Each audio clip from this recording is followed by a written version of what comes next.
Hey everybody, hope you guys doing alright, man. So, I just had my mother storm out of my basement room here saying that she doesn't care.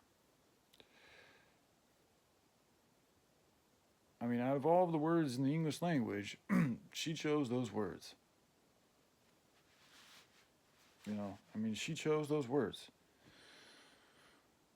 And earlier when I was talking to her, like when I was, because I think they're sick. I think everybody's sick right now. We're all sick, whether it's a mental, physical, or spiritual thing. We all have some type of a sickness or ailment that we're dealing with because people aren't happy. They're not acting in a. If they really were, they'd be talking about the kids.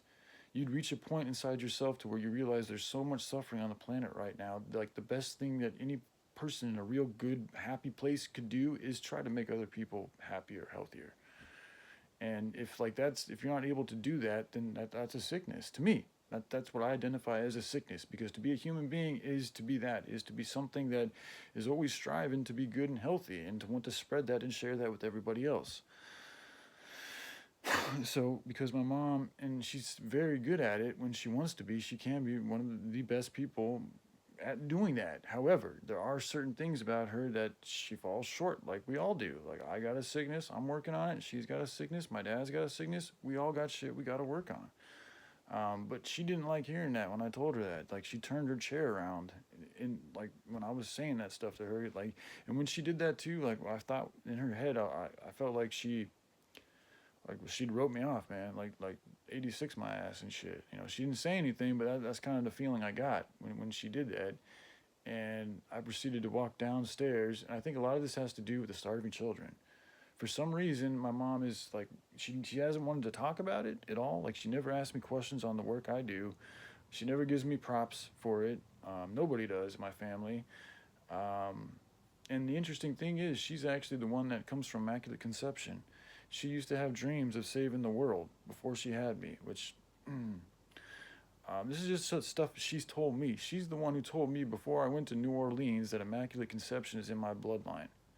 She told me that. I didn't go like trying to seek that out of her or anything. She literally came up to me like the day before, I think, I was going to New Orleans and told me that shit.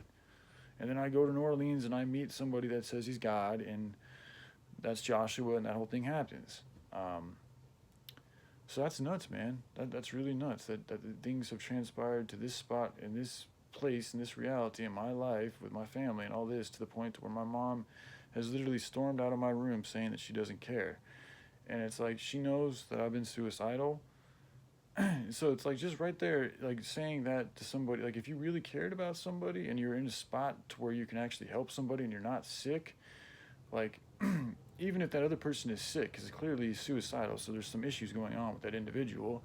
Like, if you really were in a good place, wouldn't you treat that person who's suicidal like you would treat a sick person and maybe tend to their needs, have some compassion for them? That's what I would do. I certainly wouldn't say things that, you know, could possibly push them over the edge.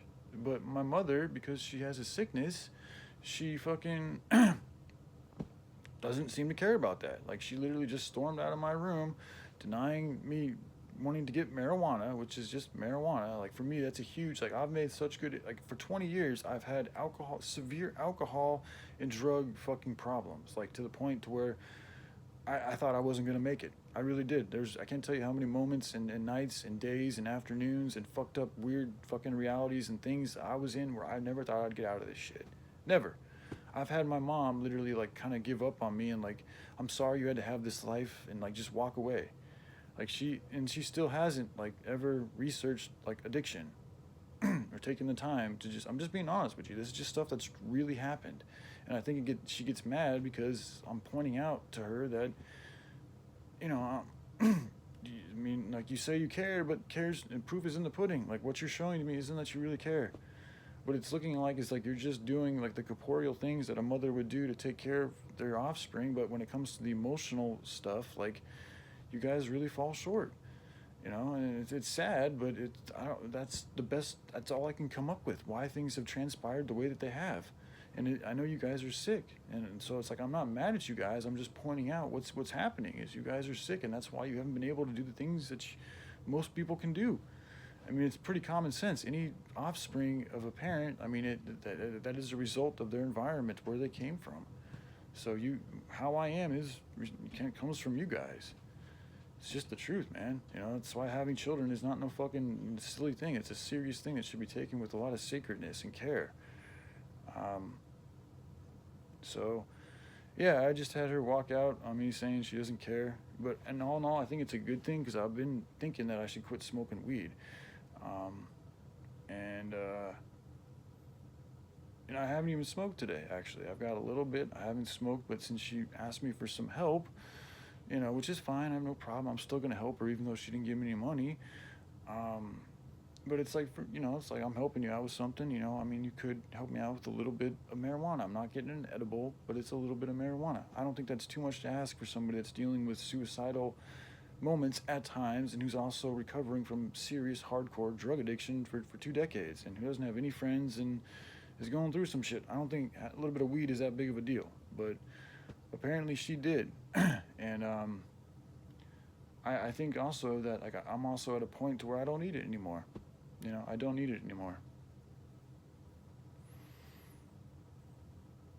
Because I know, like, it goes back to that writing. Like, the proof is in the teachings. Like, I keep going back thinking that I need weed and stimulants to get me through shit, but I really don't, man. I really don't. It's for me, this is uncomfortable territory because I'm not used to living sober. I'm used to resorting to getting fucked up to get through my day. So this is different for me. Like, going through this whole thing of like, not using to get through my day is strange. I gotta say though, like speaking, like having the ability to communicate and share these things and open up about these things is very beneficial. So that's why I encourage people if they got YouTube. I mean, anybody can open a YouTube channel and just start talking, dude. Just lay it out there. It's one of the best things you can do for your fucking selves. And I don't know, I'd probably be dead if I didn't have the ability to do so. So I'm very grateful for YouTube. As much as, and like all the people that I've met, I love it. Like, yeah, it's an issue sometimes, but my life would be much less without you guys in it. So, like, I love you guys, man. Always remember that. My mother, too, my father, I love all of you.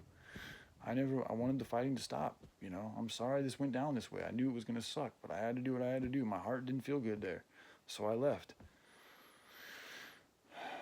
I did not think this was going to happen, though. I did not think shit. Once I got home and I saw how she reacted, I realized I could hear her saying, I'm not going to give him any more money for pot. I'm not going to give him any more money for pot. I'm not going to give him any more money for pot. And I was like, well, fuck, dude, I didn't think that far ahead. That's how compromised I was when I was at the orientation. That's how close I was to wanting to put a fucking gun into my head and blow my brains out. To where, I had nothing. That was the main thing going on. I was just thinking about me not wanting to end myself. So it's like I'm not trying to think about like future, like am I gonna have enough money for pot and all this type of stuff. No, I was that overwhelmed with emotion in that moment. I had to make a decision to choose myself over some other fucked up deed. Like that's just too much of it. Like I'm sitting there trying to do this test and I'm constantly getting hit with thoughts of like just horrible thoughts in all these types of different directions. And it's like for what? For a dude, for a company that it's not even here to really help me out and something that I don't even really want to do, and it's just not feeling right all over the fucking place, and I'm worried about the momentum I'm going to lose, and it's like, no, this is not working out.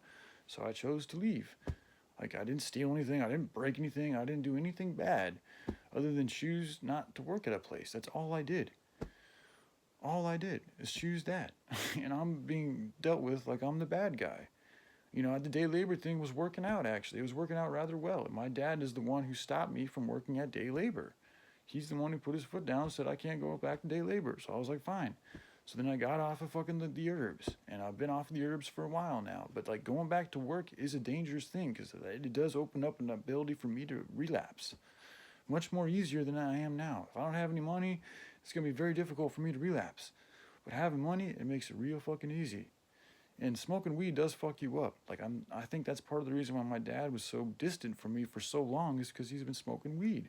It makes you very introspective. For some people, and I think he's one of them especially, if you've already got a little bit of shyness in you, it just makes you extra super shy.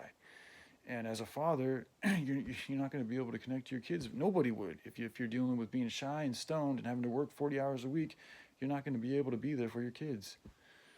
I mean, at least in a way, in a sobering way to where you can really be there in an open manner and really talk to them and communicate to them. Because when you're stoned and shit like that, you really can't, like you are for some people, it affects everybody a little bit differently, but I know because I get like that too somewhat. That's how I know. Like, it's because sometimes I'm like that. So it's like the apple don't fall far from the tree. I can see my dad being like that, and I also know he's quit smoking weed for some time now, and he's totally different.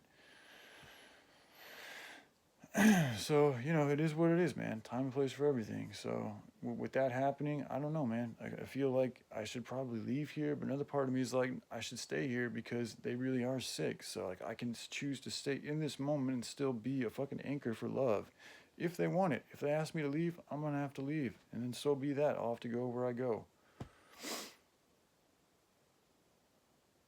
But it's just it's a wild thing, man. And I'm sorry, like she had that. I don't want to cause them any more pain.